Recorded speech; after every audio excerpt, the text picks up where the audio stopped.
High guys, welcome to my channel. প্রয়াগরাজের স্নান শেষ করে আমরা 1 তারিখ এসে পৌঁছালাম চিত্রকূটে।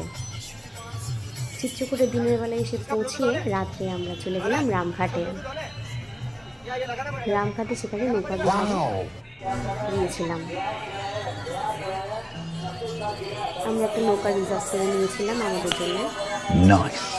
খুব সুন্দরভাবে আমাদেরকে নৌকার মধ্যে 4 ধাম দর্শন করানো হলো।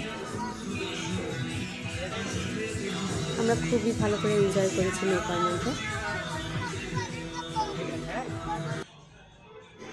আর কয়েকটা সুন্দর ফটো তুলে নিলাম। তোমরা কমেন্টে জানাবে আমাকে কেমন লাগছিল। এরপর রামঘাট দর্শন করা শেষ হলে আমরা এর পর দিন বেরিয়ে গেলাম লক্ষ্মণ পাহাড়ি দর্শন করতে। একটা অটো রিজার্ভ করে নিয়েছিলাম আমাদেরকে কয়েকটা মন্দির দর্শন করানোর জন্য।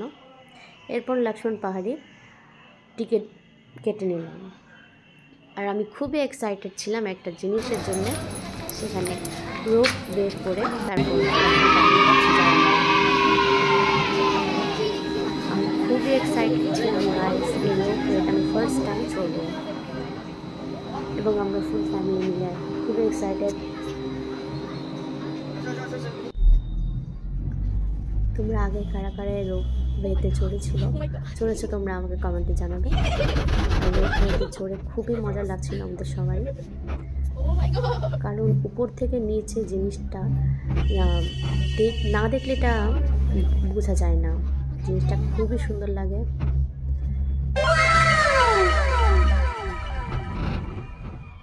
জাস্ট বলে না, লুকিং লাইক আ ওয়াও, জাস্ট সেই ফিলিংসটাই আসছিল আমাদের। এতটা এক্সাইটেড ছিলাম আমরা, খুবই ভালো লাগছে। এরপরে আমরা লক্ষ্মণ পাহাড়িতে পৌঁছালাম। সেখানে লক্ষ্মণের চরণ চিহ্ন আমরা দর্শন করলাম। এরপর আবার সেই লক্ষ্মণ পাহাড়ের উপর থেকে নিচে নামছিলাম।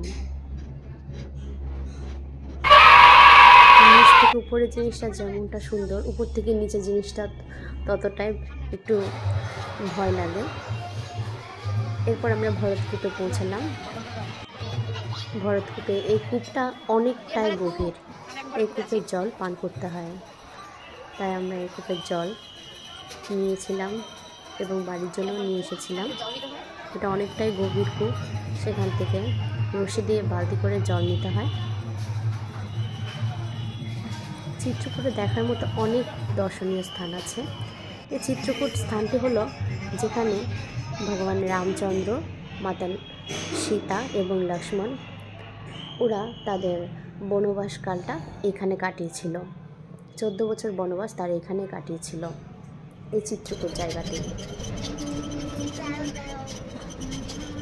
এরপরে দেখাচ্ছি, দেখো কত সুন্দর পাহাড়। এই চিত্রকূট জায়গায় শুধু পাহাড় আর পাহাড়। তুমি বের হলে তুমি পাহাড় দর্শন করতে পারবে। আজ এই পর্যন্ত, দেখা হবে আগামী পর্বে। হরে কৃষ্ণা।